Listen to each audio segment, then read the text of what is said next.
Inyuma y'igihe kitari kinini ihinguriro ry'amagato Kijaja Patisserie Company bari batanze agashimwe ka mbere hari mwihiganwa bise gato ya Pasika.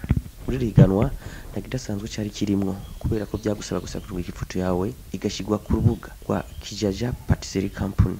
Ifoto yakunzwe cyane mu kiringo c'indwi zibiri niyo yatahukanye agashimwe ka mbere. Ibikorwa nk'ibi Kijaja Patissier uburongoye iryo hinguriro yavuze ko ari kugira ngo bamamaze ibikorwa bakora benshi babifata nk'ibisanzwe, ariko Kijaja Patissier wewe ntabifata uko kubera ko ari bwo buryo bwo kumenyekanisha ibikorwa byiwe. Nkuko abisigura mu ijambo yiwe yavuze ati nibyo ihinguriro ryacu riracyari ritonya ariko ubu rikoze bino kumbure ejo bazokora bindi. Umviriza Kijaja Patissier. Byukuri ivyumviro vyarambaye umubiri hama ibintu biraja ku gikorwa. Rero no gushimira Imana ukuntu vyagenze neza. Burya nasanze yuko umuntu yubakwa n'abandi. Ku bwa jewe Kijaja nyezina ndabashimiye. Namwe bwo murabona yuko ari ivy'ingenzi. Urya muhamamaje, irya page muhamamaje ariyo nyene mujemo mubona urya muntu vy'ukuri bigyamo ariko murashikana kure nivyo canke sivyo. Rero ndabashimiye cyane kandi ndabakengurukiye. Tudatevye tugitangura mu buryo bwanje hari Tonton Noir, hano hari Idrissa, mubabonye baracari bato nkuko je mumbona, ariko n'abantu sinzi ukuntu baba baremwe bafise umutima uciye bugufi. Ikindi naco petete muba mubazi ariko mutarababona. Aba ni babandi bahora bandika twa dukuru ku mafoto Tonton Noir canke Bahe canke ivyo n'ibindaba. Aba bagize umugwi wa Burundians Memelody no sanza barongoye nawe ne yashitse ni Fabrice ni wabirongoye nga muri kino gihugu, kandi nawe ne asanza bikoramo yitwa muri ayo mazina yabo yitwa Bahe. Rero dusanzwe dukorana vyinshi ku bw'izo mpamvu nabone bari baravuze yuko botegura kuri kino kintu mu kwamamaza company isanzwe ikora amagato basanzwe bakorana. Ni nk'uko n'abandi bariko baratwumviriza bashobora kubamamariza ivyo wabo. Ego rero ku bw'ivyo bano bantu ndabashimiye cyane kuko dusanzwe dukorana vyinshi kandi bitandukanye mu kwamamaza.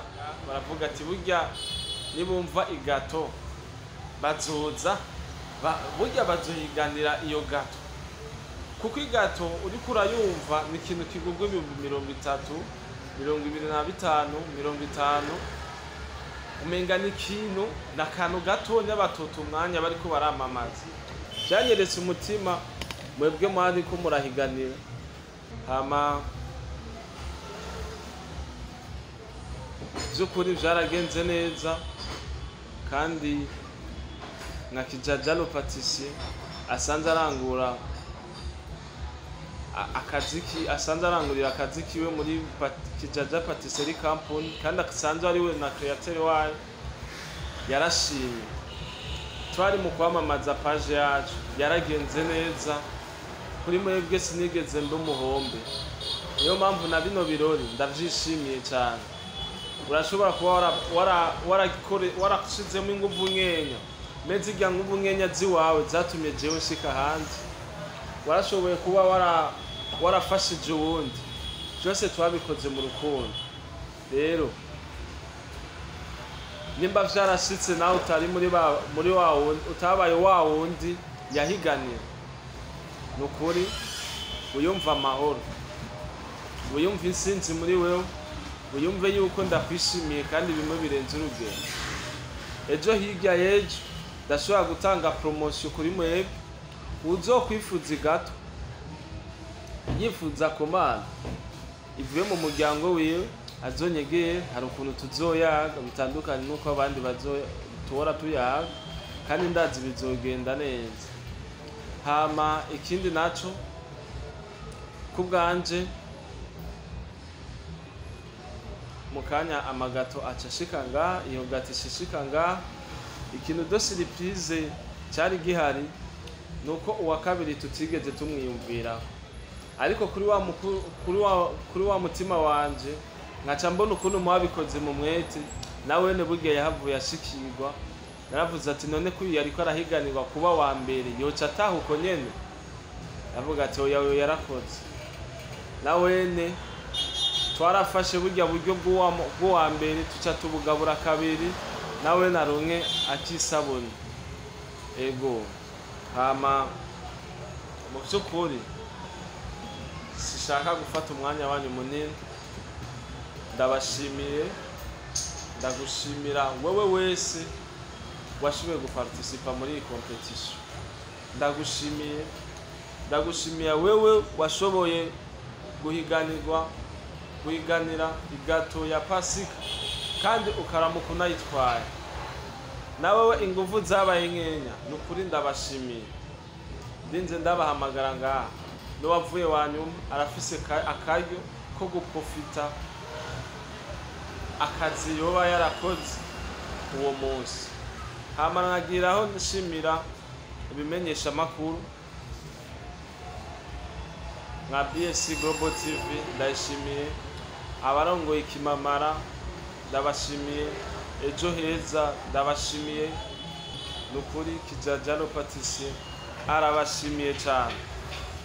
Ego mu kuganya umwanya simejeje ngo dutahe, nateguye ko babongera munezerwe, mumenyane, mwigine intsinzi ya mugenzi wacu.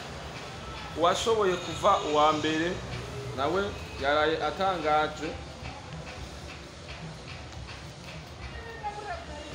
yitwa Miburo Ali,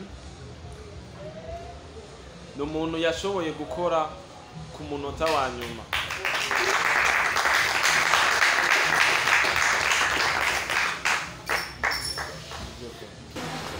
Umuntu yashoboye gukora ku munota wa nyuma, hari hasigaye byinshi nane byize tubufise burya hanirwanirwa benshi agatsinda. Nubwo hari ababifata nk'ibisanzwe, Kijajaro Patricie uwo bifata nk'ibidasanzwe nkuko ari cyo gikorwa kimuze n'abantu benshi. Kijajaro Patricie bavuga ko ari bwo butunzi bwiwe bwa mbere, kumenyekanisha ibyo akora bituma abantu bamwirukira, nko kumaza iminsi mwumva abantu bose bavuga Kijajaro Patricie. Ushobora gukurikirana ibikorwa bya Kijajaro Patricie ku rubuga rwa Facebook Kijajaro Patisserie Company, iboneka ku rubuga rwa Facebook, aho amaze iminsi abona ari kumwe n'abakinyi ba filime, abanyamuziki n'abanyatugenekine batandukanye. Kijajaro Patricie afata abagenzi benshi mu butunzi bwiwe bwa mbere, kuko ibikorwa byiwe bisaba kumenyekana ahatandukanye. Abantu bose bakeneye gato mu gisagara ca Bujumbura nta handi bariko barirukira uretse muri Kijajaro Patisserie Company. Twishimiye kubana namwe, tuje tubipfuriza indwi ya Pasika nziza. Ikimamara TV twasaba kugira like, comment na share kugira ibiganiro tubashikiriza bishike kuri benshi. Murakoze cyane.